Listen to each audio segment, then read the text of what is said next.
So dear students, welcome to Anmol classes. मैं हूं Bhanu Pratap Cola. तो आज इस वीडियो में हम टेंस करने वाले हैं। जो भी लोग इस वीडियो में आ चुके हैं उनको पहले ही मैं बता देता हूं, टेंस आज हम उस तरीके से करेंगे। यदि आपको टेंस बिल्कुल भी नहीं आते हैं, यानी आपको टेंस में कुछ भी नहीं आता है, तो भी आप इस वीडियो को देखने के बाद ये नहीं कह सकेंगे कि आप पर टेंस नहीं आते हैं, क्योंकि इस वीडियो हम टेंस को करने वाले हैं बहुत ही एक इस तरीके से लेके चलेंगे, जीरो से हीरो, यानी कि बिल्कुल नीचे से शुरुआत करेंगे। नीचे का मतलब ये नहीं है बिल्कुल पैरों से शुरुआत करेंगे, कहने का मतलब बहुत छोटी चीज़ों से शुरुआत करेंगे, बिल्कुल धीरे धीरे और टॉप लेवल तक जाएंगे। ऐसा भी नहीं है कि बिल्कुल छोटी चीज़ों से शुरुआत में स्टार्ट करूँगा तो आपको लगने लगे सर छोटी मोटी first second third fifth class की बातें सिखाने लग रहे हैं। बाद में जाके हम बड़े बड़े सेंटेंस भी करेंगे, उसके लिए आपको धैर्य रखना होगा। सबसे पहले मैं जीरो से स्टार्ट करूँगा, बिल्कुल छोटी चीज़ों को उठाऊँगा और धीरे धीरे करके ऊपर लेता हुआ जाऊँगा। ठीक है, तो चलिए इस वीडियो में हम टेंस करना स्टार्ट करते हैं।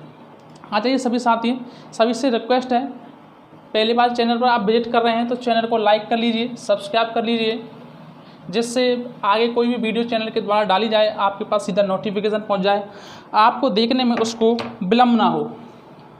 तो प्यारे बच्चों, जैसा कि हम बात करने वाले हैं इसमें टेंस, सबसे पहले हम ये जानेंगे कि टेंस होता क्या है। टेंस किस खेत की मूली का नाम है, कैसे बना टेंस, ये चीज़ हम जानने वाले हैं। तो बच्चों, टेंस को जानने से पहले मैं कुछ बेसिक चीज़ों पर आपसे बात करना चाहूँगा कि टेंस में क्या चीज़ होती है। हम कोई भी टेंस लिखते हैं तो उसमें बच्चों दो चीज़ों का जिक्र होता है, एक तो समय का और दूसरा वर्ब का, यानी कि क्रिया का। यानी कि टेंस में दो चीज़ें मेन होती हैं, एक तो बच्चों होता है टाइम, दूसरा होता है वर्ब, यानी कि क्रिया। समय का अर्थ आप समय लिख देंगे, टाइम का मीन्स यहाँ पर क्रिया। जितने भी आप सेंटेंस पढ़ते हैं, प्रेजेंट इंडेफिनिट, प्रेजेंट कंटिन्यूअस, फला फला फला, इन सब के नाम कैसे पढ़े आप डायरेक्ट बुक में ये देखते हैं प्रेजेंट इंडेफिनिट टेंस, ये इसकी पहचान ताता तीती देते, तो उसके बाद आप वहाँ से रटना उनको स्टार्ट कर देते हैं। आज बच्चों आप ये सीखेंगे कि प्रेजेंट इंडेफिनिट टेंस नाम पढ़ा तो ये पढ़ा कैसे। चलिए बच्चों, सबसे पहले मैं टाइम को तीन भागों में बांटना चाहूँगा। टाइम की बात करना चाहूँगा तो बच्चों आप जानते हैं टाइम तीन तरीके का होता है। टाइम की मैं बात करूँ, सबसे पहले एक टाइमलाइन में ड्रॉ करूँ बच्चों। प्रेजेंट जो अभी चल रहा है समय, इसको मैं ज़रा दूसरे तरीके से लिखता हूँ, ऐसे करके आप ऐसे करके एक टाइमलाइन ड्रॉ करते हैं। यहाँ पर आता आपका प्रेजेंट, जो समय अभी अभी आपका चल रहा है। अच्छा, जो समय बच्चों निकल चुका है वो होता है पास्ट, और जो आगे आने वाला है वो रहेगा फ्यूचर। ये तो बेसिक चीज़ें आप जानते हैं। अभी अभी मैंने कुछ बोला, जब वीडियो स्टार्ट की थी, जब मैंने आपके सामने वीडियो का इंट्रोडक्शन दिया और अपना इंट्रोडक्शन दिया, तो वो सब चीज़ अभी क्या हो चुकी, पास्ट हो चुकी। अभी अभी मैंने हाथ ऐसे किया तो वो चीज़ क्या हो चुकी, पास्ट हो चुकी। यानी कि वर्तमान में जो चीज़ें हम बोल रहे हैं वही आगे चल के पास्ट होने वाली हैं। नहीं समझे? देखिए अभी मैंने कुछ ऐसे करके कर दिया, थोड़ी देर में रुका, जो मैंने ऐसे करके किया थोड़ी देर पहले वो प्रेजेंट में था, लेकिन अभी वो थोड़े समय के बाद कहाँ पर चला गया, पास्ट में चला गया। जैसे जैसे हम आगे बोलते हुए जाते हैं तो हमारा जो प्रेजेंट समय होता है वही आगे पास्ट में कन्वर्ट होता हुआ चला जाता है। जैसे मैंने यहाँ पर कुछ बोला, ये प्रेजेंट समय चल रहा है, अभी मैं यहाँ पे आपसे बात कर रहा हूँ। जैसे मान लो आपकी घड़ी में 2:54 हो रहे हैं, तो 2:54 पर मैं कुछ बोल रहा हूँ, फिर समय थोड़ा सा आगे बढ़ेगा, 2:58 हो जाएंगे, तो 2:54 पर जो मैंने बात बोली वो आपके लिए यहाँ पर क्या हो जाएगी बच्चों, पास्ट हो जाएगी। यानी कि पास्ट क्या है, पास्ट वो समय है जो प्रेजेंट होता है, प्रेजेंट ही बाद में पास्ट में कन्वर्ट हो जाता है।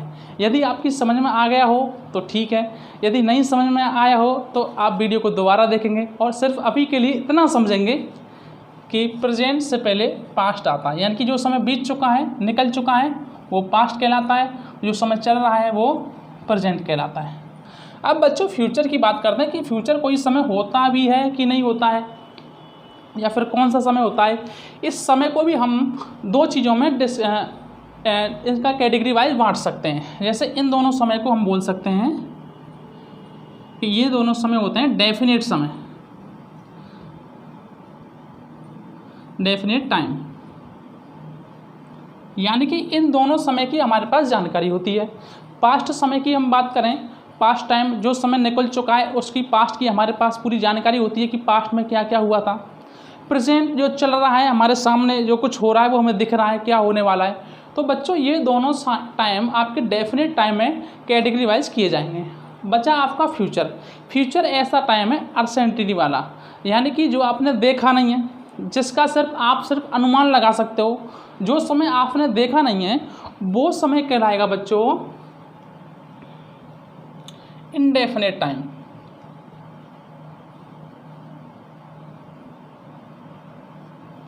तो सबसे पहले हमने टाइम की बात की, पास्ट, प्रेजेंट और फ्यूचर।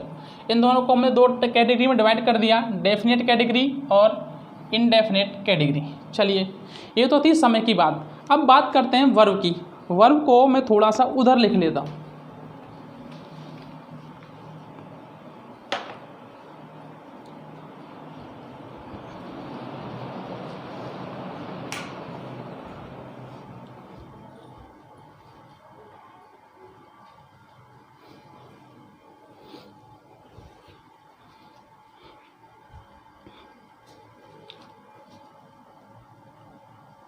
वर्ब हिंदी अर्थ बोले तो उसका क्रिया।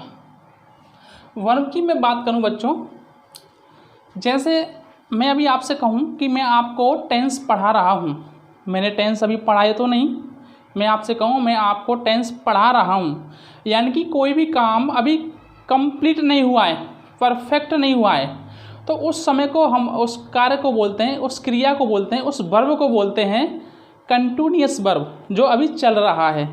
तो सबसे पहला हम टाइप देखेंगे वर्ब का, तो आपका सबसे पहला टाइप निकल के आएगा इसका कॉन्टिन्यूअस।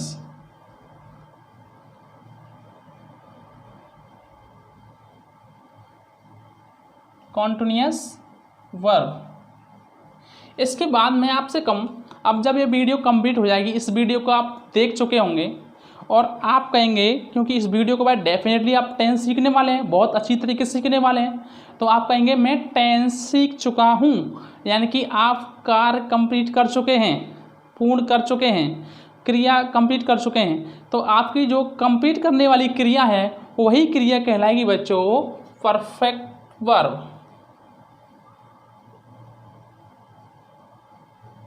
तीसरे नंबर की हम बात करते हैं, जैसे मैंने कहा कि मैं आपको टेंस सिखा रहा हूँ, तो कुछ टेंस तो आप सीख गए। जैसे अभी हमने जब टेंस वीडियो स्टार्ट किया था तो शुरुआत में हम कुछ भी नहीं सीख पाए थे, तो इससे पहले मैं आपको टाइम के बारे में बता चुका हूँ।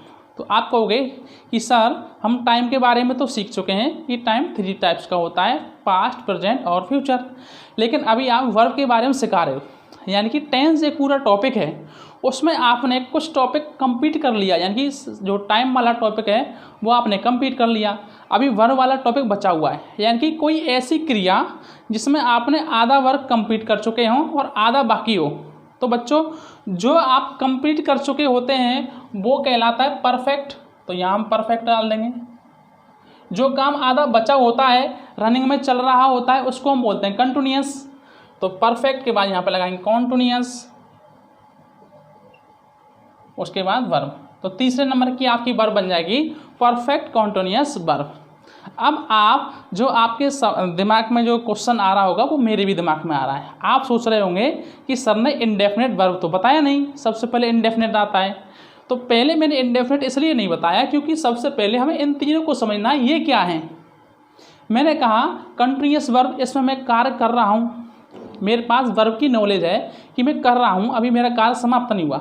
दूसरा है परफेक्ट वर्ब, यहाँ पर मैंने कार्य कंप्लीट कर चुका है, ये मेरे पास जानकारी है, यानी कि डेफिनेट है। तीसरा है परफेक्ट कंटिन्यूअस वर्ब। यहाँ पर मेरे पास ये जानकारी है कि आधा वर्क तो मैंने कंप्लीट कर लिया है और आधा बाकी है, यानी कि इन तीनों सेंटेंस में मुझे जानकारी होती है कि मेरा काम कंप्लीट हो चुका है या चल रहा है या आधा कंप्लीट हो चुका है और आधा चल रहा है। तो इन तीनों वर्ब को हम कहते हैं बच्चों डेफिनेट वर्ब।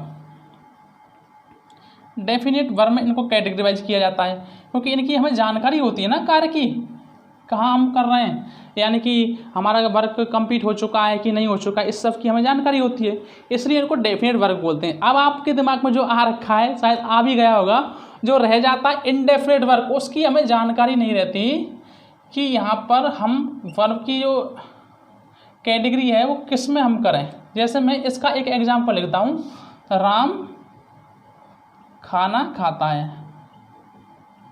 अब मैंने ये लिख दिया राम खाना खाता था, तो इसमें हमें ये पता है कि राम ने खाना खा रहा है क्या, खा चुका है क्या, या आधा खाना खा लिया या आधा बाकी है, ऐसा हमें इसमें कोई भी जानकारी नहीं है। राम खाना खाता है, ये उसकी हैबिट है, इसमें हमें ये नहीं पता उसने कितना खा लिया कितना नहीं खाया या अभी खा भी रहा है, बस उसने ये लिख दिया राम खाना खाता है, इसकी हमें जानकारी नहीं है। तो यानी कि इन तीनों में नहीं आ पा रहा है ये, यानी कि डेफिनेट वर्ब नहीं है, तो इसको हमने अलग से रखा इनडेफिनेट वर्ब। तो आपकी वर्ब की बात करें डियर स्टूडेंट्स, तो 4 प्रकार की आपकी वर्ब बनती है, indefinite verb, continuous verb, perfect verb और परफेक्ट कॉन्टिन्यूअस वर्ब। इन्हीं दोनों से मिलकर के हमारा टेंस तैयार होता है। बड़ी खूबसूरत सी बात आप सीखने वाले हैं, देखिएगा इन दोनों चीज़ों से मिलकर के, यानी कि मैं टाइम में ऐड कर देता हूँ वर्ब, तो बच्चों इक्वेशन बन के तैयार होती है टेंस। मैथमेटिक्स आ गई, यानी कि time plus verb equal to tense, यानी कि टाइम और वर्ब को आपने मिला दिया तो आपका बन करके तैयार होता है टेंस। कैसे? सबसे पहले मैंने टाइम को मिलाया। टाइम मेरे पास क्या क्या है, पास्ट, प्रेजेंट और future. Past, present and future. इसमें मैंने बच्चों ऐड कर दिया इन चारों वर्ब को। वर्ब है मेरे पास इंडेफिनिट, कॉन्टिन्यूअस, परफेक्ट और परफेक्ट कॉन्टिन्यूअस। ये 4 प्रकार की हमारे पास वर्ब हैं। इनको हम मिला देते हैं तो हमारे टेंस बनना स्टार्ट हो जाते हैं। हम बोलते हैं ना present indefinite, present continuous, present perfect, यही तो होते हैं ना हमारे टेंस, सीख गए ना, प्रेजेंट परफेक्ट कॉन्टिन्यूअस। इसके बाद past indefinite, past continuous, past perfect और past perfect continuous. Same condition future के साथ बनती है, future indefinite, future continuous, future perfect और फ्यूचर परफेक्ट कंटिन्यूअस। थोड़ा सा यहाँ पे घेलमेल हो गया है, लेकिन मुझे आशा है कि आप समझ चुके होंगे, क्योंकि आप उतने वीक बच्चे नहीं हैं यदि आप इस वीडियो को देख रहे हैं तो यहाँ तक का आप जल्दी से कॉपी करिएगा। इससे आगे चलते हैं, यानी कि हमने ये सीख लिया कि टेंस का निर्माण हुआ कैसे। सबसे पहले अभी हम बात करेंगे टेंस को कैटेगरी वाइज करेंगे अभी हम, तो इससे पहले ये उतारिए आप।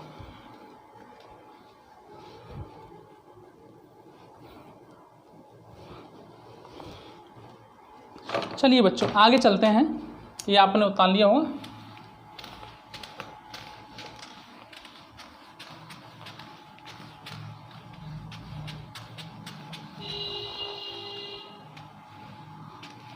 तो सबसे पहले मैंने आते ही आपसे क्वेश्चन पूछा था कि टेंस होता क्या है, उसका क्वेश्चन जो आंसर है वो आप सीख चुके हैं, यानी कि अब आप बता सकते हैं। अब आप कहेंगे सर आप अब यहाँ से क्वेश्चन मार्क हटा दीजिए, क्योंकि हमें पता चल गया है टेंस इक्वल टू क्या रहता है, यानी कि टाइम प्लस वर्ब।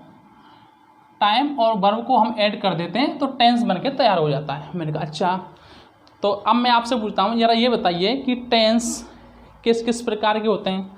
तो आप कहोगे सर टेंस 3 प्रकार के होते हैं। मैंने कहा अच्छा बेटा कौन कौन से होते हैं। आप कहोगे सर एक तो प्रेजेंट टेंस होता है। मैंने कहा ठीक हो। नेक्स्ट कौन सा होता है सर, पास्ट और होता है। मैंने कहा अच्छा वेरी गुड। एक और होता है, वो कौन सा होता है सर, फ्यूचर होता है।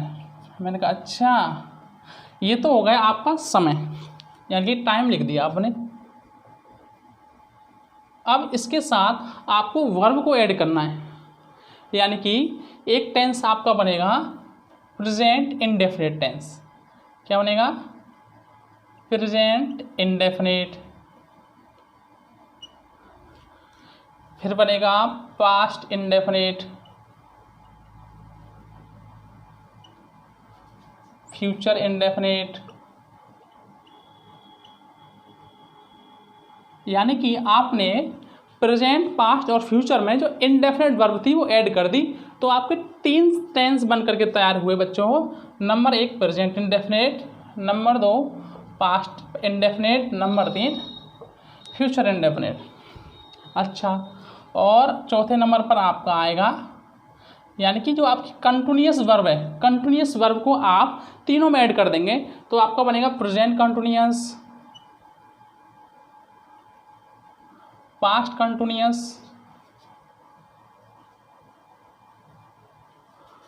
और फिर फ्यूचर कंटिन्यूअस। अभी जो तीसरे नंबर की वर्ब थी परफेक्ट वर्ब, उसको भी ऐड कर देना है, तो नेक्स्ट बनेगा आपका प्रेजेंट परफेक्ट,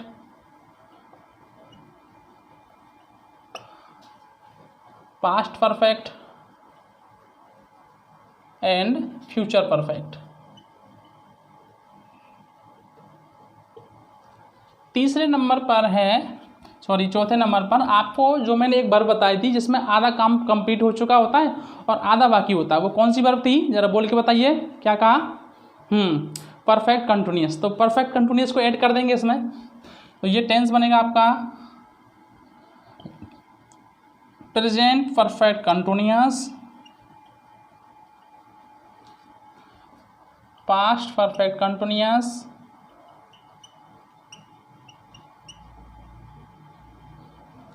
नेक्स्ट बनेगा फ्यूचर परफेक्ट कंटिन्यूअस। तो ये आपके 4,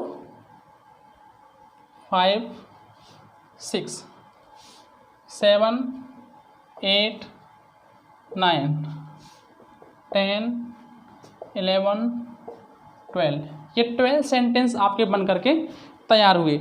अभी इनको उतारिएगा आप, नंबर वाइज सभी को एक एक करके हम डिस्कस करने वाले हैं। तो सबसे पहले आप हेडिंग लगा देंगे बच्चों, present indefinite tense.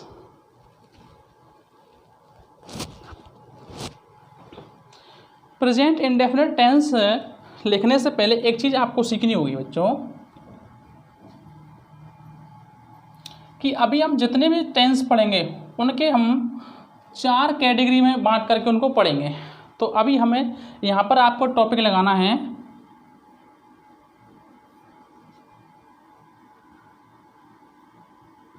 Categories of tenses, यानी कि टेंसेज की कौन कौन सी कैटेगरी होने वाली है वो आप यहाँ पर पढ़ने वाले हैं। सबसे ए नंबर पर जो आपकी कैटेगरी होगी बच्चों वो होगी एफर्मेटिव। Affirmative category. दूसरे प्रकार का आपका जो होगा वो होगा नेगेटिव। थर्ड जो आपको होगा सी, वो होगा सिंगल इंटरोगेटिव। अभी मैं तीनों आपके सामने बताने वाला हूँ क्या क्या होंगे जी, ठीक है। सिंगल इंटरोगेटिव, और डी पर आपका होने वाला है डबल इंटरोगेटिव।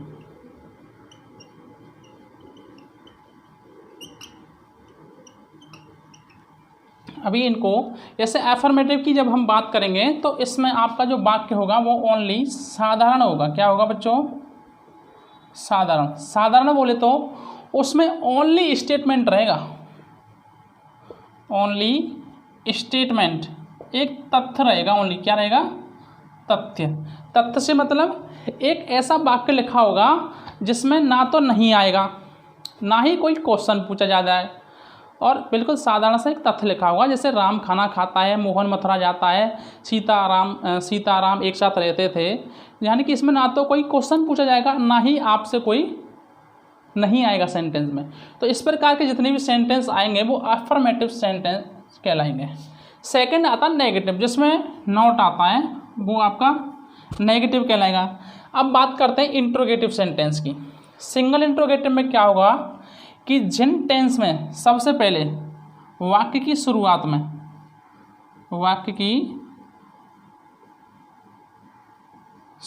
में क्या शब्द आ जाए वो तो कहलाएंगे आपके सिंगल इंट्रोगेटिव। जैसे क्या मैं अंग्रेजी पढ़ाता हूँ, क्या आप इंग्लिश पढ़ते हैं, क्या मैं खाना खाता हूँ, क्या आप अपने घर पर जाते हैं। सबसे पहले क्या आ रहा है, इसके हम आंसर की बात करेंगे तो इसके दो आंसर निकलेंगे, या तो यस या नो। जैसे मैंने कहा क्या आप घर पर पढ़ते हैं, यदि आप पढ़ते हैं तो कहेंगे यस सर, अगर नहीं पढ़ते तो नो सर। यानी कि इसका आंसर आप देना चाहेंगे तो दो ही शब्दों में निकलेगा, या तो यस या नो। ठीक है, तो ये कहलाएंगे आपके सिंगल इंट्रोगेटिव सेंटेंस। इसका एक उदाहरण मैं यहाँ पर लिख देता हूँ। जैसे क्या मैं कल मथुरा जाऊँगा, तो सबसे पहले क्या आ गया, तो ये मेरा सेंटेंस कहलाएगा सिंगल इंट्रोगेटिव। डबल इंट्रोगेटिव की हम बात करें तो डबल इंट्रोगेटिव में क्या, क्यों, कब, कैसे, कहाँ, किसने, यानी कि जितने भी आपके क्वेश्चन मार्क यानी कि प्रश्न पूछने वाले शब्द होते हैं, ये सब वाक्य के बीच में आते हैं। कहाँ पर आते हैं ये सब? वाक्य के बीच में। जैसे मैंने कहा मैं अंग्रेजी क्यों पढ़ाता हूँ, ये मैंने एक सेंटेंस लिखा, क्यों पढ़ाता हूँ, तो बीच में क्या आ गया, क्यों आ गया। तो बीच में क्या, क्यों, कब, कैसे ये शब्द आएंगे वो आपके डबल इंट्रोगेटिव टेंस कहलाएंगे, डबल इंट्रोगेटिव सेंटेंस कहलाएंगे। तो जितने भी टेंस हम पढ़ने वाले हैं, चाहे कोई प्रेजेंट इंडेफिनिट हो, पास्ट इंडेफिनिट हो, फ्यूचर इंडेफिनिट हो, कोई सा भी टेंस हो इन 12 कैटेगरीज में से, सभी में ये 4 टाइप्स तो जनरली हमको पढ़ने ही हैं। इसके अलावा कुछ एक्सटर्नल या एक्स्ट्रा टाइप भी मैं आपको बताऊँगा, तो जल्दी से इसको कॉपी करिएगा, फिर मैं मिटाने वाला हूँ।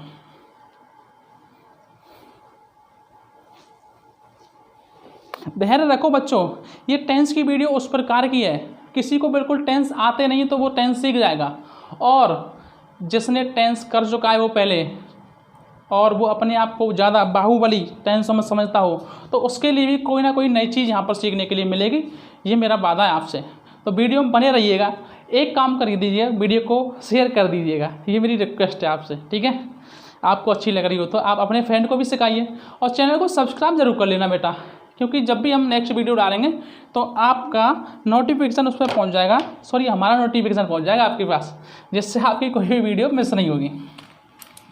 तो अब सबसे पहले स्टार्ट करने वाले हैं बच्चों हम प्रेजेंट इंडेफिनिट टेंस। ये अब यहाँ तक यदि आप वीडियो देखी आपने तो इतना तो आप समझ चुके होंगे कि सर अब जैसे और टीचर पढ़ा के चले जाते हैं ना, ऊपर से डायरेक्ट आए स्टार्ट करो प्रेजेंट इंडेफिनिट टेंस, पहचान ये फलाना ढेका। भाई लगभग 25 मिनट की वीडियो हो चुकी है, 20-25 मिनट की, अभी तक मैं प्रेजेंट इंडेफिनिट पर नहीं आया, यानी कि इतना जीरो से समझा कर सब चल रहा हूँ आपको। ठीक है, तो ध्यान से देखते रहिए वीडियो को, बहुत कहीं भी मैं जल्दी नहीं करूँगा, बड़े आसानी से कराता हुआ चलूँगा।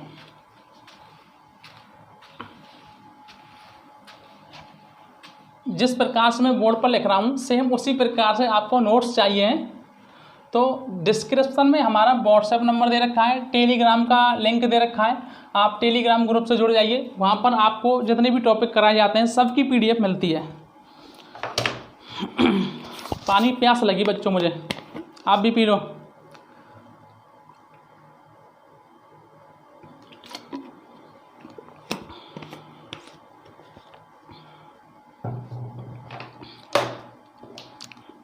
सबसे पहले आप लगाएंगे प्रेजेंट इंडेफिनिट टेंस।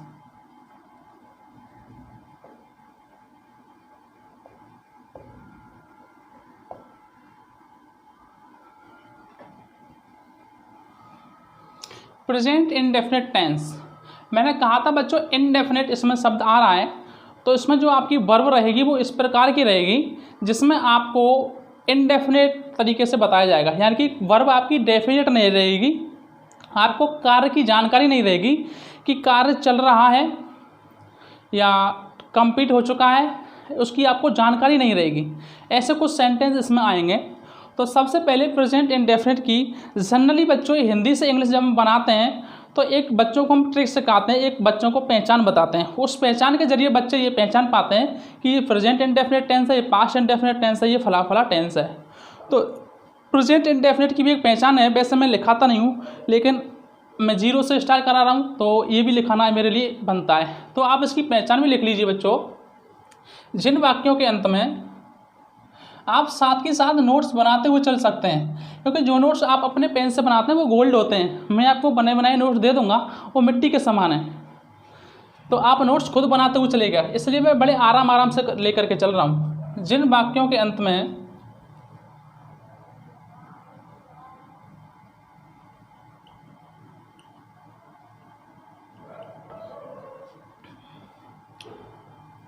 ता है,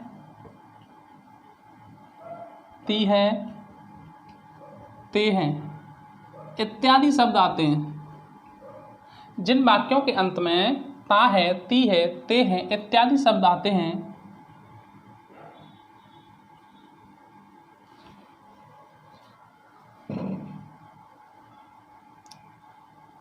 इस प्रकार के सेंटेंस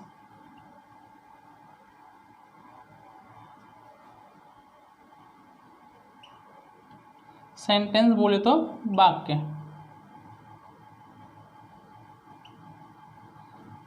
प्रेजेंट इंडेफिनिट टेंस कहलाते हैं।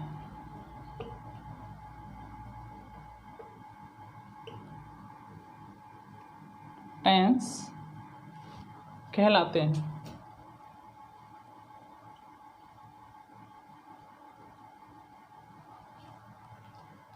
तो यहाँ तक आपने इनकी पहचान देख ली। जिन वाक्यों के अंत में ता है, ती है या ते हैं ऐसे शब्द आते हैं वो आपके प्रेजेंट इंडेफिनिट टेंस कहलाते हैं। तो सबसे पहले मैंने आपको अभी थोड़ी देर पहले 4 कैटेगरी बताई थी, अफर्मेटिव, नेगेटिव, सिंगल इंट्रोगेटिव और डबल इंट्रोगेटिव। तो उन्हीं 4 कैटेगरीज पर हम यहाँ पर वर्क करने वाले हैं। सबसे नंबर ए पर आप डालेंगे एफर्मेटिव सेंटेंस।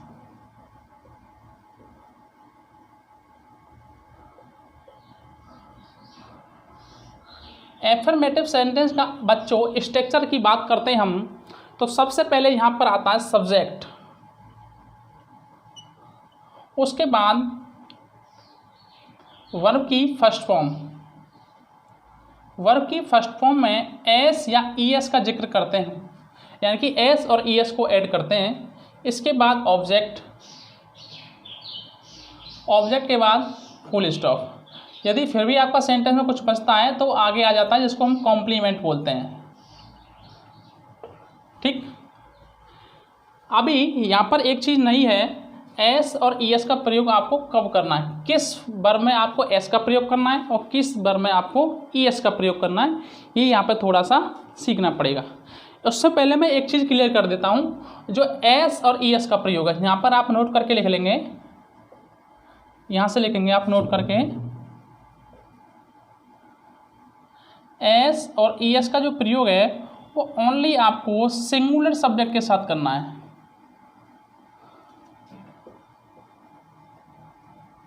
सिंगुलर सब्जेक्ट बोले तो एक वचनकर्ता के साथ। ठीक, और बहुवचनकर्ता के साथ कुछ भी प्रयोग आपको नहीं करना है। लेकिन बात यह है कि कब आपको एस का प्रयोग करना है और कब आपको ईएस का प्रयोग करना है। तो बच्चों यहाँ पर आप लिखेंगे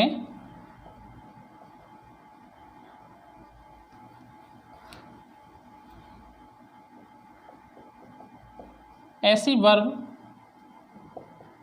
जिनका अंतिम अक्षर बोले तो लास्ट लेटर वोवल्स होगा। वोवल्स कौन कौन से होते हैं आपके बच्चों? ए, ई, आई, ओ और यू। इसके बाद डबल एस आ जाता है, सी एच आ जाता है। इनके बाद भी आपको एस का प्रयोग करना है, सॉरी एस ई एस का प्रयोग करना है। आगे लिखेंगे आप ऐसी वर्ब जिनका अंतिम अक्षर यानी कि लास्ट लेटर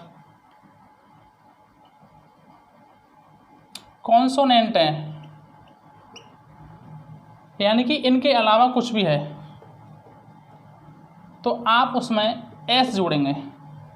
एग्जाम्पल की बात करते हैं, जैसे मैंने कहा, एक तो मैंने लिखा ईट, गो, ड्रिंक और मैच, ये मैंने कुछ वर्ब लिखी। तो मैंने यहाँ पे देखा यहाँ पे कॉन्सोनेंट्स है लास्ट में, तो यहाँ पर ओनली एस लगेगा। यहाँ पर ए ई आई ओ यू, ओ तो बच्चों वॉल से कनेक्ट करता है यानी कि स्वर से बिलोंग करता है, तो यहाँ पर ई एस लगेगा। यहाँ पर के है जो कि कॉन्सोनेंट्स है तो ओनली एस लगेगा। मैंने बताया था सी एच आ जाता है तो लेकिन ये कॉन्सोनेंट एच, लेकिन एच के पहले सी आ जाता है यानी कि सी एच आ जाता है, तो वहाँ पर भी हम ई एस का प्रयोग करते हैं। एक चीज़ और लिख लेंगे डबल एस, जैसे मैंने लिखा यहाँ पे क्लास। अब क्लास में यहाँ पे आप देख रहे हैं कॉन्सोनेंट्स हैं, लेकिन यहाँ पे ई एस का प्रयोग करेंगे क्योंकि डबल एस जहाँ पर भी आपको दिखेगा, सी एच यहाँ पर दिखेगा, तो वो आपके वोवल्स में काउंट किए जाएंगे। ठीक, ये आपने लिख लिया होगा। आगे इसकी एग्जाम्पल की मैं बात करता हूँ, कुछ एक एग्जाम्पल में लेके चलता हूँ।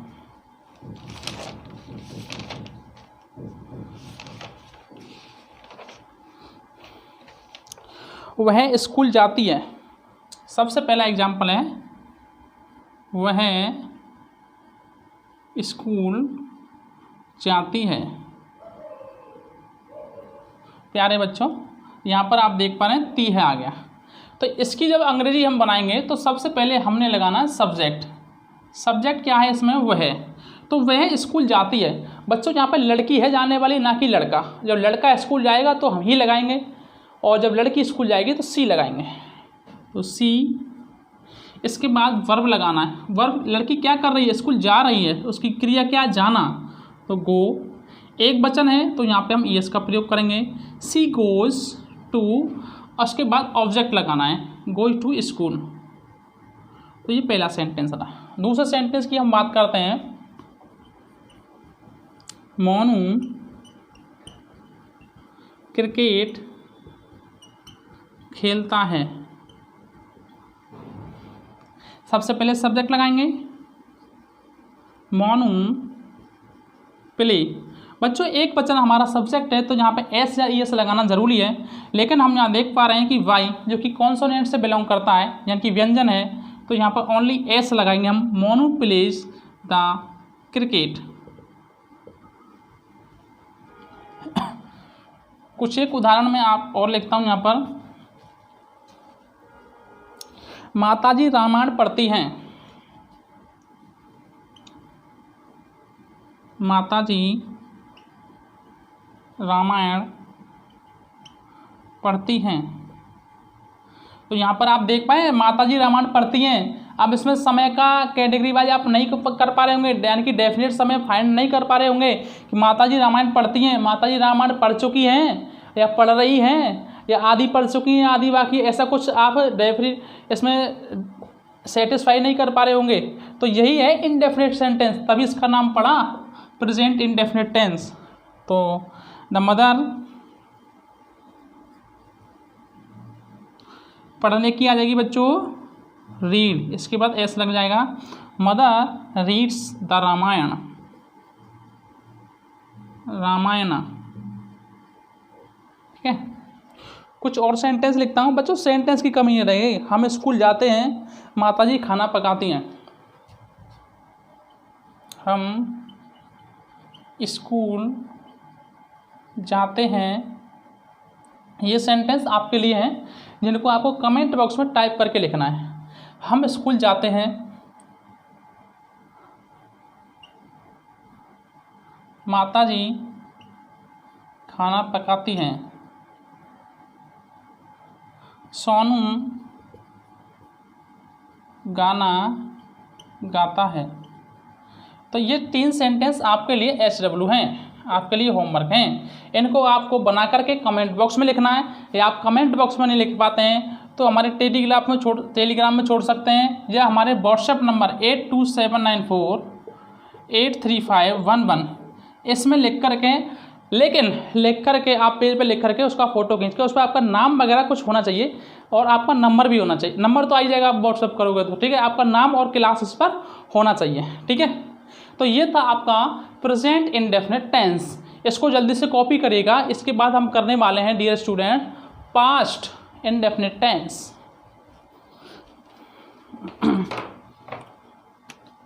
ये आपने लिख लिया होगा, वीडियो को पॉज करके आप लिख सकते हैं।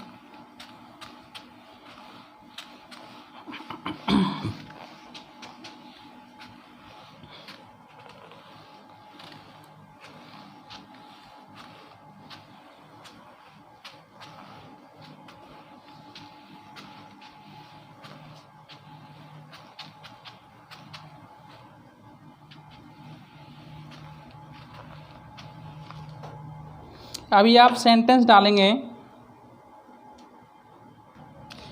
Present continuous tense.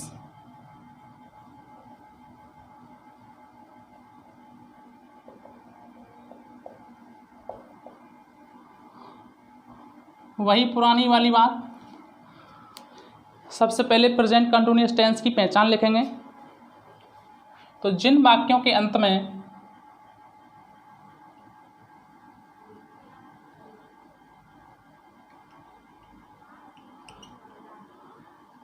बच्चों इस वीडियो में कोई हुल्लड़ नहीं है कि 5 मिनट में टेंस बनाना सीखें, 2 सेकंड में ये फला कुछ नहीं है। ये कोई जादू नहीं है पढ़ाई जो आप 5 मिनट में सीख जाओगे। आपको आराम से एक एक चीज़ समझनी होगी। जल्दी से सीखोगे, 5 मिनट वाली वीडियो देखोगे तो धोखा खाओगे। वीडियो लंबी है तो उसमें आपको कंटेंट मिल रहा है, सीखिए उस चीज़ को। जो छोटी छोटी चीज़ें हैं उनको सीखिएगा, क्योंकि बाद में चल के जो छोटी छोटी चीज़ें होती हैं वही बड़ी परेशानियां बन के आपके सामने उभरती हैं। फिर आपको पछतावा होता है, काश सही रहता वहाँ 5 मिनट की वीडियो नहीं देखते, टेंस पूरा 1 घंटे का देख लिया होता। तो ठीक है, 1 घंटे का क्या कई घंटे का टेंस होने वाला है। बहुत सारी चीज़ें मैं आपको इसमें सिखाने वाला हूँ, ठीक है। जिन वाक्यों के अंत में रहा है, रही है या रहे हैं इत्यादि शब्द आते हैं वो प्रेजेंट कंटिन्यूअस टेंस कहलाते हैं। सबसे पहले हम बात करेंगे एफर्मेटिव सेंटेंस की। यहाँ पर आप डाल लेंगे एफर्मेटिव सेंटेंस। ओ मोस्ट वांटेड। सबसे बड़ी गलती तो अभी हो चुकी है प्रेजेंट कंटिन्यूअस टेंस को बच्चों, अभी हम बाद में चलेंगे, क्योंकि अभी हमने उसमें प्रेजेंट इंडेफिनिट टेंस में ओनली अफर्मेटिव पढ़ा था। अभी इसमें 3 टाइप रह गए हैं आपका, नेगेटिव, इंट्रोगेटिव और single interrogative and double interrogative. इसमें सेकंड टाइप ऑफ कैटेगरी लगाएंगे। अभी आपका प्रेजेंट टेंस ही चल रहा है, प्रेजेंट इंडेफिनिट टेंस। इसका सेकंड टाइप लिखेंगे आप b type, negative. Negative sentence में आप क्या करेंगे, 2 कैटेगरीज में इसको डिवाइड करेंगे। एक तो सिंगुलर सब्जेक्ट, जब आपका सब्जेक्ट सिंगुलर होगा तब आपको लगाना है सबसे पहले सब्जेक्ट, सब्जेक्ट के बाद में डज नॉट, उसके बाद वर्ब की फर्स्ट फॉर्म और ऑब्जेक्ट। जब आपका सब्जेक्ट प्लूरल होगा यानी कि बहुवचन होगा, तब आपको सब्जेक्ट, डू नॉट, वर्ब की फर्स्ट फॉर्म और ऑब्जेक्ट ये लगाना है। कुछ एक उदाहरण की हम बात करते हैं यहाँ पर।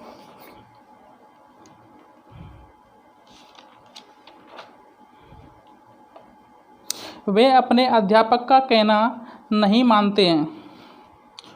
सबसे बड़ा अच्छा क्वेश्चन है। वे अपने अध्यापक का कहना नहीं मानते हैं।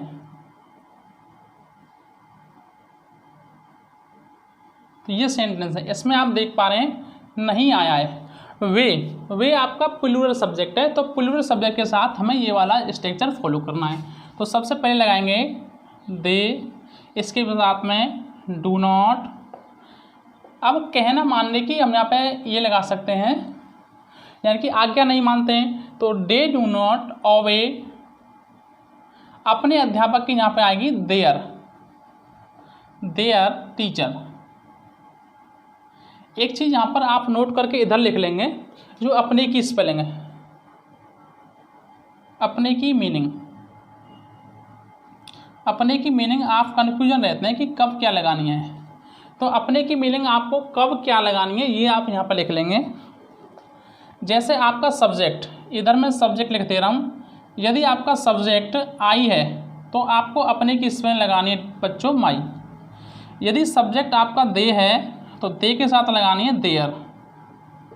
ये वाला देयर मत लगा देना, देयर माने वहाँ, THEIER ये वाला देयर लगाना है। यदि सब्जेक्ट आपका यू है तो यू के साथ में लगाना है योर। यदि सब्जेक्ट आपका वी है तो वी के साथ में लगाना अवर।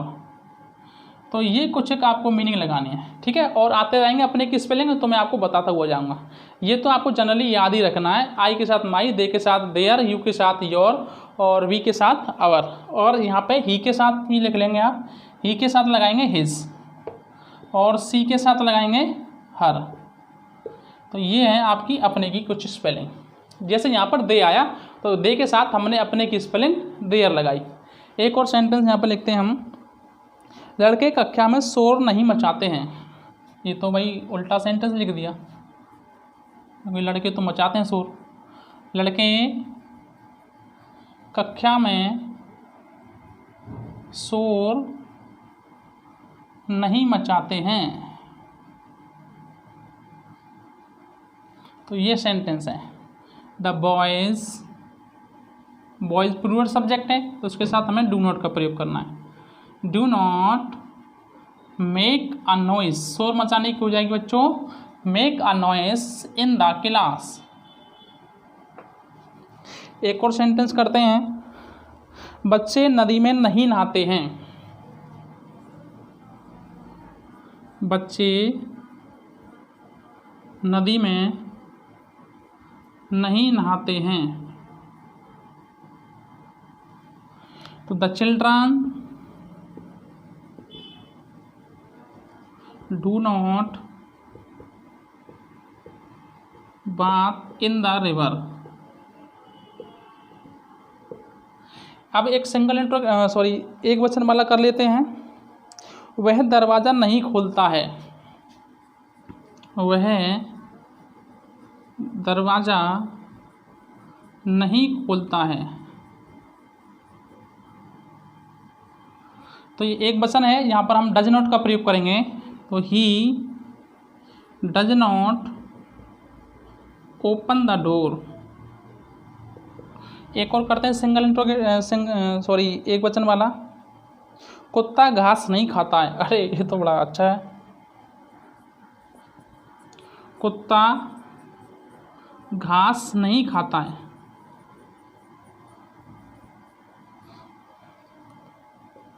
The dog does not eat the grass. तो ये था बच्चों प्रेजेंट इंडेफिनिट का नेगेटिव। अभी हम इसके बाद करने वाले हैं सिंगल इंट्रोगेटिव सेंटेंस। तो डटे रहिए, वीडियो में बने रहिए, बहुत कुछ अच्छा मिलने वाला आपको। अभी इसके बाद इंट्रोगेटिव करने वाले हैं हम। इंट्रोगेटिव में सबसे पहला टाइप करेंगे सिंगल इंट्रोगेटिव। बच्चों चीज़ें बहुत आराम से मैं लेकर के चल रहा हूँ, और मुझे आशा है कि आपको बहुत अच्छी तरीक़ा से, जैसे आपके टीचर क्लास में पढ़ाते हैं ऑफलाइन क्लास में, बिल्कुल सेम उसी तरीक़ा से आपको चीज़ें समझ में आ रही होंगी, क्योंकि मैं यहाँ पे कोई भी जल्दी नहीं कर रहा हूँ किसी भी प्रकार की, ना तो मुझे जल्दी है ना आपको जल्दी है। बड़े आराम आराम से हम सारी चीज़ें प्यार से बहुत सीखने वाले हैं। तो आप वीडियो में बना रहिए और चैनल को सब्सक्राइब कर लीजिए। ऐसे ही लंबी लंबी क्लासों के माध्यम से ग्रामर को हम 1 महीने के अंदर घोड़ के पी जाएंगे, लेकिन किसी भी चीज़ की जल्दी नहीं होगी। आपको बस एक चीज़ करना है, वो है सिर्फ आपको धैर्य रखना है। कहते ना, रख हौसला वो मंजर भी आएगा, रख हौसला वो मंजर भी आएगा, प्यासे के पास चलकर समुंदर भी आएगा। तो बच्चों धैर्य रखिए, क्योंकि आप बहुत अच्छी वीडियो, आप बहुत अच्छी जगह पर पढ़ रहे हैं, ये आपको पूर्ण विश्वास बना लेना चाहिए। आप और बच्चों से, जो आपकी क्लास के जो और बच्चे, उन बच्चों से आप बहुत स्पेसिफिक तरीके से अलग होने वाले हैं। ये मेरा वादा है आपसे, इस वादे को याद रखना। नेक्स्ट है single interrogative sentence. Single interrogative sentence. Single interrogative sentence आप जानते ही हैं, जिन वाक्यों में क्या पहले आता है वो सिंगल इंट्रोगेटिव सेंटेंस कहलाते हैं। इसकी स्ट्रक्चर की हम बात करें तो इसके स्ट्रक्चर को हम 2 कैटेगरी में डिवाइड करेंगे। जब आपका सब्जेक्ट आपका सिंगुलर होगा, तब आपको सबसे पहले लगाना है डज, इसके बाद सब्जेक्ट, आफ्टर देन वर्ब की फर्स्ट फॉर्म और ऑब्जेक्ट। इसके बाद में क्वेश्चन मार्क लगाना नहीं भूलेंगे।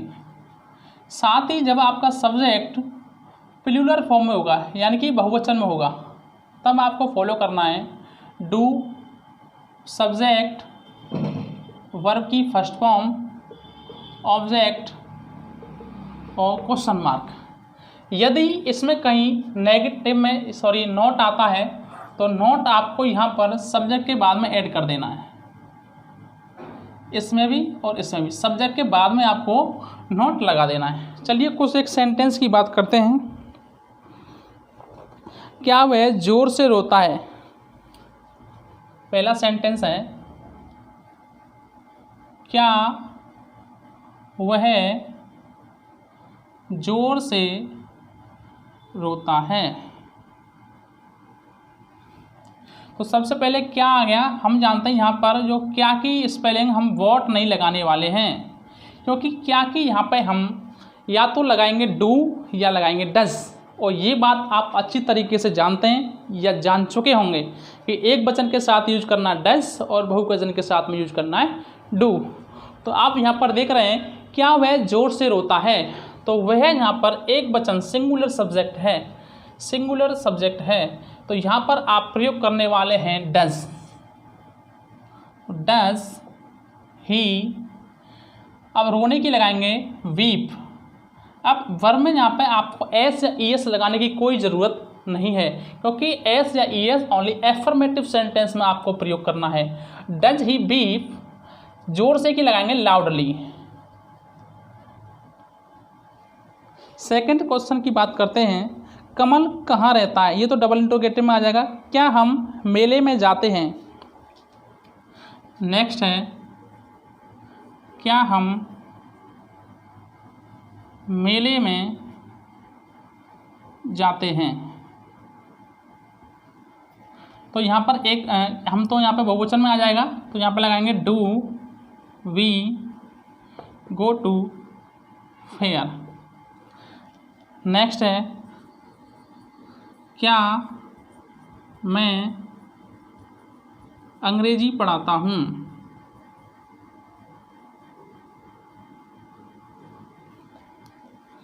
तो डू आई रीड इंग्लिश। यहाँ पर एक चीज़ आपको बड़ी चकित करेगी, आश्चर्यचकित रहेंगे कि यहाँ पर मैं तो एक वचन है ना, मैं अपनी बात कर रहा हूँ, क्या मैं अंग्रेजी पढ़ाता हूँ? मैं एक वचन हूँ, तो एक वचन के साथ में तो मेरे को यहाँ पर डज प्रयोग करना था, लेकिन मैंने डू के साथ आई के साथ में डू का प्रयोग करा, यानी कि आई के साथ में मैंने एक ऐसा बिहेवियर तैयार किया कि जैसे मैं इसको आई को बहुवचन माना। तो इसके पीछे मैटर क्या है, तो यहाँ आप नोट करके लिखेंगे, नोट करके हम यहाँ पर डालेंगे matter of I. Matter of I. I क्या होता है बच्चों? आई दो तरीके का होता है। एक तो कोई स्पीकर होता है, स्पीकर यानी कि बोलने वाला। कोई पर्सन होता है, क्या होता है? पर्सन होता है। जैसे मैं अपनी बात कर रहा हूँ कि मैं अंग्रेजी पढ़ाता हूँ तो मैं स्पीकर हूँ। एक आई क्या होता है? दूसरा आई की कैटेगरी होती है, आई एक लेटर होता है, लेटर ऑफ अल्फ़ाबेट। एक अल्फ़ाबेट का लेटर भी तो होता है आई।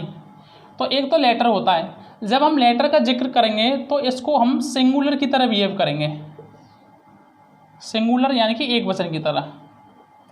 लेकिन जब हम स्पीकर की तरह बिहेव करेंगे तो इसका प्लूरल की तरह बिहेव करेंगे, यानी कि बहुवचन की तरह। जैसे मैं एक उदाहरण यहाँ पे लिखता हूँ,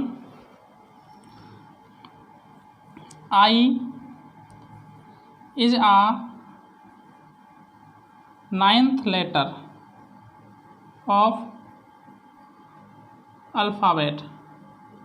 सेकेंड सेंटेंस मैंने लिखा आई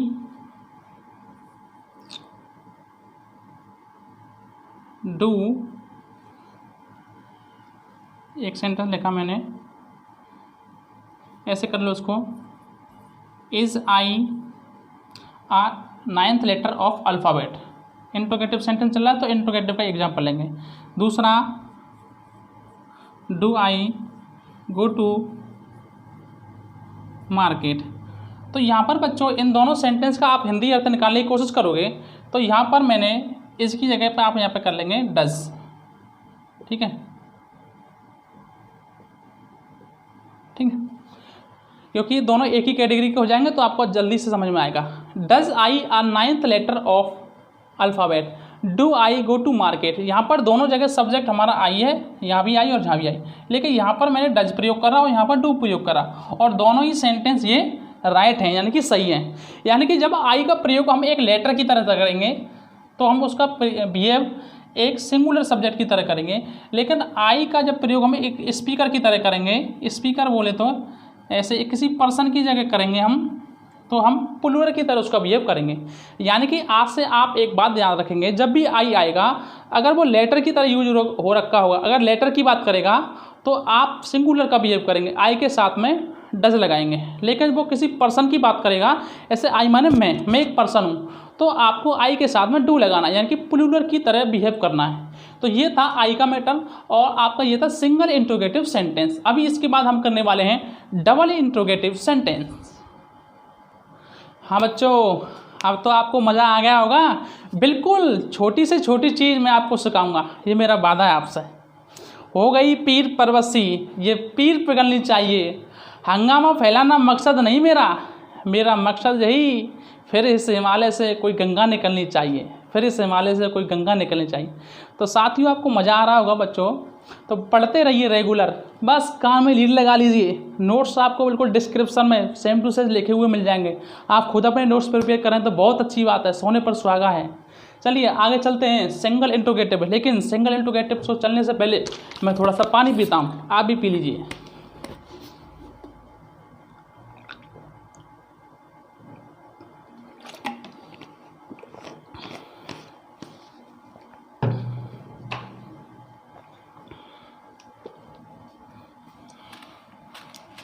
ये तो रहा बच्चों सिंगल इंट्रोगेटिव सेंटेंस। अभी हम बात करने वाले हैं डबल इंट्रोगेटिव सेंटेंस।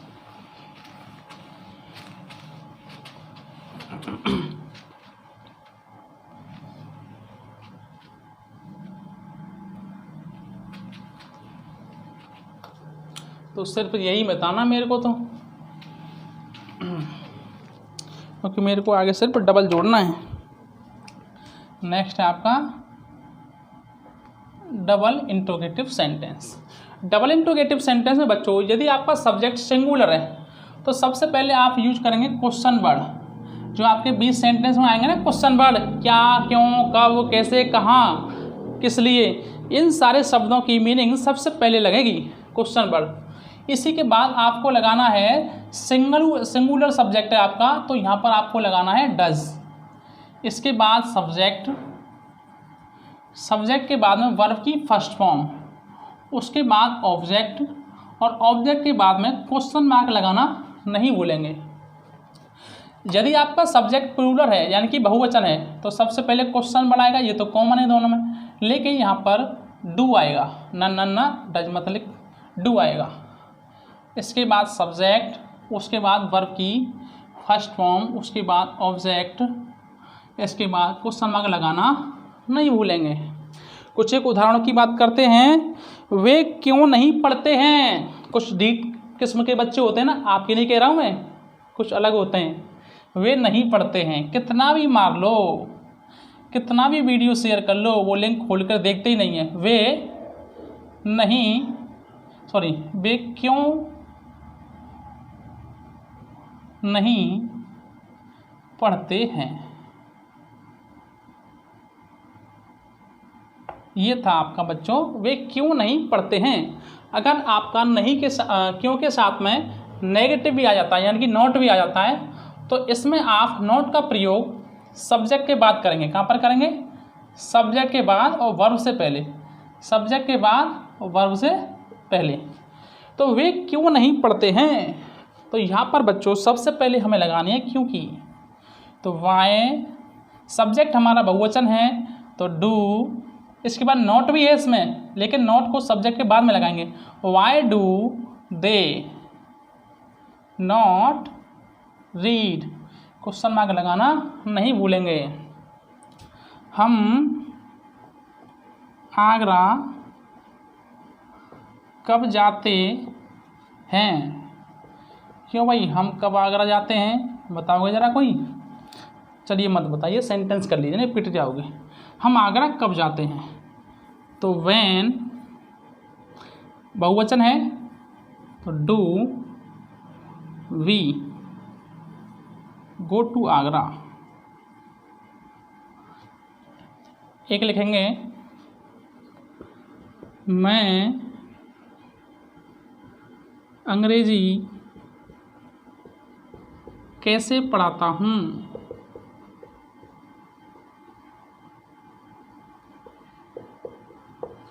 तो सबसे पहले कैसे के लगाएंगे, हाउ। अब मैं एक पर्सन की बात कर रहा हूँ तो यहाँ पे बहुवचन की तरह बिहेव करेंगे यानी कि डू लगाएंगे। How do I read English. एक और सेंटेंस की हम बात करेंगे, मोहित स्कूल क्यों नहीं जाता है। तो सबसे पहले क्यों की लगाएंगे, वाई, एक वचन है तो डज लगाएंगे। Does Mohit go to school. और कुछ सेंटेंसों की बात करते हैं। वीडियो लगभग आपका 1 घंटे का होने वाला है, इस वीडियो को हम यहीं पे विराम देंगे। बाकी के जो सेंटेंस के अगले पार्ट हैं वो नेक्स्ट वीडियो में कवर करेंगे। तो जितने भी वीडियो आएंगी इस वीडियो के जो डिस्क्रिप्शन है उसमें उन वीडियोज़ की लिंक दे दी जाएंगी। तो आप जब इस वीडियो को देखें तो एक बार डिस्क्रिप्शन चेक कर लें, वहाँ पर आपको सारी वीडियोज़ मिल जाएंगी।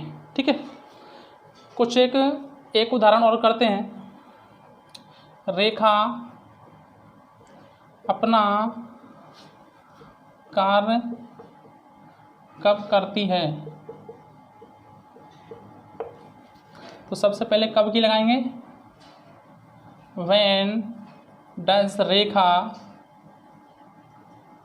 Do her work. मैंने बताया था ना, लड़की का नाम आएगा तो अपने की स्पेलिंग हर लगानी है। तो ये था बच्चों आपका प्रेजेंट इंडेफिनिट टेंस। पूरे 1 घंटा लगा इसको कंप्लीट करने में, आपको भी लगा होगा, बहुत सारी आपको मज़ा आया होगा पढ़ने के लिए। तो ऐसे ही पढ़ने के लिए लगातार बने रहिए, चैनल को सब्सक्राइब कर लिए और अपने जितने भी साथी हैं जब सभी में शेयर कर दीजिए, फैला दीजिए इस वीडियो को। जिसको भी आप अपना अच्छा मित्र मानते हैं उसको तो ज़रूर शेयर करिए, क्योंकि आप चाहेंगे आपका अच्छा मित्र आपकी तरह भी अच्छा बन जाए, होशियार बन जाए। क्योंकि आपका मित्र गंवार रहेगा तो आपकी संगति गंवारों जैसी हो जाएगी, तो कुछ दिन बाद आप भी गंवार हो जाएंगे। तो प्यारे साथियों, आपका ये कर्तव्य बनता है जल्दी से जल्दी अपने इस वीडियो को देखने के बाद अपने जितने भी फ्रेंड हैं, मामा फूफी, जितने भी लड़के हैं सभी को शेयर कर दीजिए। Thank you class, bye bye, फिर मिलते हैं नेक्स्ट वीडियो में।